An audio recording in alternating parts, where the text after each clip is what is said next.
अब देख लेते हैं बेटा जी उत्तल दर्पण के उपयोग। देखो जी, इससे पहले हमने बताया ना आपको कि कैसे कैसे धनात्मक ऋणात्मक होती है, वो भी बहुत इंपॉर्टेंट है और ये भी बहुत ज्यादा इंपॉर्टेंट है। ठीक है, ये क्वेश्चंस आपके यहीं से बनने वाले हैं, ध्यान रखेंगे। उत्तल दर्पण का प्रयोग कहाँ पर किया जाता है? सड़क के किनारे लगे स्ट्रीट लैंपों में भी इनका प्रयोग किया जाता है। जो उसका परावर्तक तल होता है ना, उसमें इनका प्रयोग किया जाता है। अच्छा, क्यों किया जाता है?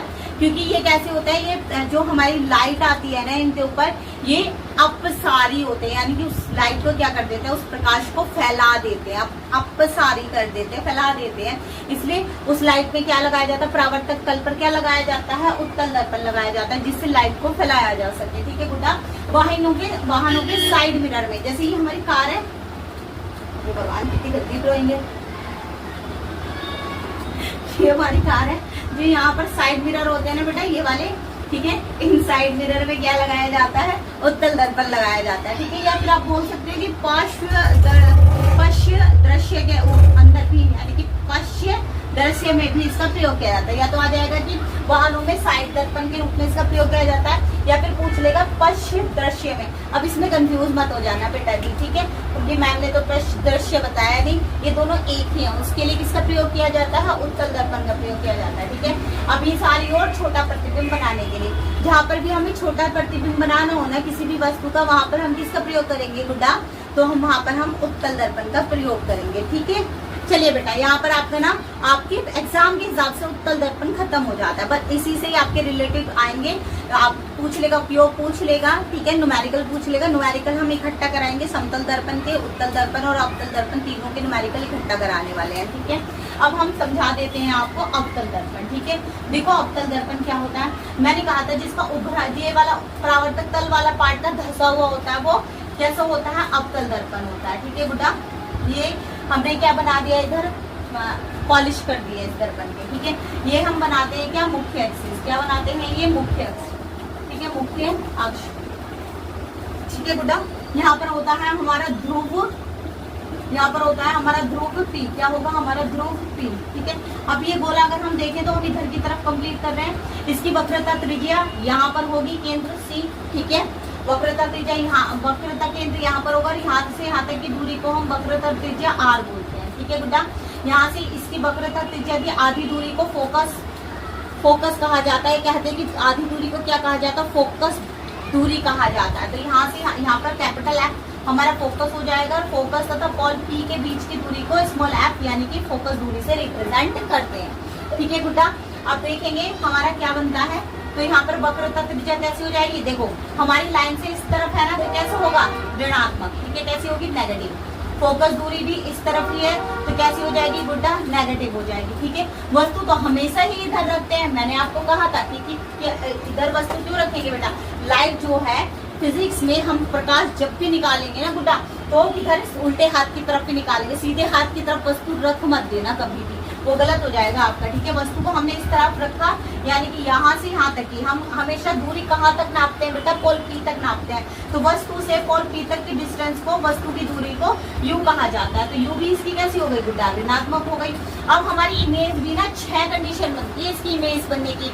ठीक है, इसकी अगर आपको इमेज की 6 कंडीशन चाहिए तो मेरे चैनल पर साइंस प्लेलिस्ट में जाकर आप देख सकते हैं। ठीक है, तो मेरे चैनल पर साइंस प्लेलिस्ट में जाकर आप देख सकते हैं। ठीक है, इसकी 6 की 6 कंडीशन में, 5 कंडीशन में इमेज इस तरफ बनती है, बस एक ही कंडीशन में इधर बनती है। ठीक है, लेकिन हम उसको हम नेगलेक्ट मान लेते हैं, नगण्य मान लेते हैं। जो छठी कंडीशन होती है, हम कहते हैं जो हमारी वस्तु है ना वो कहाँ रखी है, इस तरफ रखी है, तो इसकी नेगेटिव भी होती है और पॉजिटिव भी होती है। ठीक है, नेगेटिव भी होती है और पॉजिटिव भी होती है। तो ये बात ध्यान रखेंगे, अगर नेगेटिव है, मोस्टली नेगेटिव है, 5 कंडीशन में नेगेटिव है। ठीक है, देखो 5 कंडीशन में नेगेटिव है। जब 5 कंडीशन में इसका प्रतिबिंब ऋणात्मक बनेगा ना गुड्डा, तो वो इमेज कैसी होगी आपकी, उल्टी होगी। वो इमेज कैसी होगी आपकी, उल्टी होगी। क्यों उल्टी होगी, क्योंकि वो मुख्य अक्ष के नीचे की तरफ बनेगी। ठीक है बच्चा, उल्टी इमेज आपकी मुख्य अक्ष के नीचे की तरफ बनती है, इसलिए उल्टी होगी। और अगर उल्टी है, यानी कि उसको बनने के लिए किसी पर्दे की जरूरत पड़ रही है, जिस प्रतिबिंब को बनने के लिए पर्दे की आवश्यकता होती है ना गुड्डा, वो प्रतिबिंब हमारा वास्तविक प्रतिबिंब कहलाता है। कैसे कहलाएगा, वास्तविक प्रतिबिंब कहलाता है। ठीक है, और जो हमारी ये छठी कंडीशन है, जो धनात्मक वाली कंडीशन है, वो उसमें वो हमारी इस तरफ बनती है और मुख्य अक्ष के ऊपर बनेगी। देखो दर्पण के पीछे बन रही है, तो इसको हम कहेंगे कि वो प्रतिबिंब कैसा बन रहा है गुड्डा हमारा, वो बन रहा है हमारा आभासी। कैसा बन रहा है, आभासी प्रतिबिंब बन रहा है। ठीक है बच्चा, मुख्य अक्ष के ऊपर बन रहा है तो कैसा बनेगा गुड्डा, धनात्मक बनेगा। ठीक है, धनात्मक बनेगा। मुख्य अक्ष के ऊपर बन रहा है, इट मीन्स कैसा बनेगा, सीधा बनेगा। ठीक है, तो ये बात आप ध्यान रख लेंगे। ठीक है, यहाँ पर उल्टा हो जाएगा, यहाँ पर वास्तविक हो जाएगा और कैसा हो जाएगा, ऋणात्मक तो है, ऋणात्मक तो आपका है।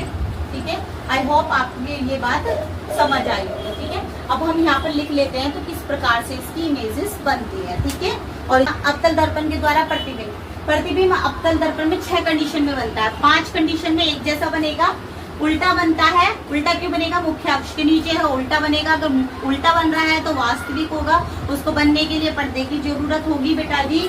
ठीक है, छोटे आकार का भी हो सकता है, समान आकार का भी हो सकता है और वस्तु से बड़ा भी हो सकता है, क्योंकि जैसे जैसे वस्तु को पास लाते जाते हैं ना, प्रतिबिंब की स्थिति हमारी चेंज होती चली जाती है। लेकिन जो एक छठी कंडीशन आती है ना, जो वस्तु को ध्रुव पी के पास रखा जाता है, पोल पी के पास रखा जाता है, उस कंडीशन में जो वस्तु है ना, जो हमारा प्रतिबिंब है बेटा, वो हमारी सीधी हो जाती है, क्योंकि मुख्य अक्ष के ऊपर की तरफ चली जाती है वो प्रतिबिंब। ठीक है, सीधा हो जाएगा, आभासी हो जाएगा और वस्तु से बड़ा बनता है। ठीक है, फोकस दूरी हमारी जो है इस तरफ होती है तो ऋणात्मक होगी। वक्रता त्रिज्या अब इस तरफ है बच्चा, ऋणात्मक होगी।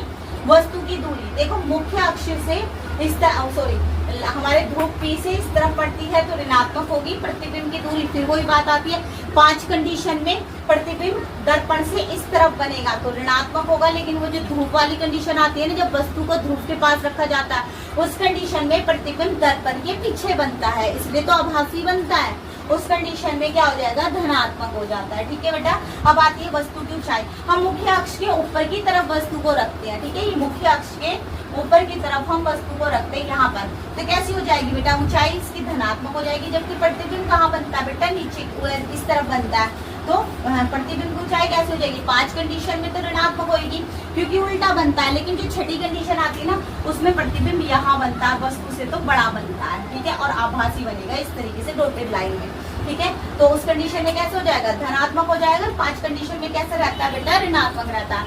अब हम अवतल दर्पण के प्रयोग पढ़ लेते हैं। ठीक है,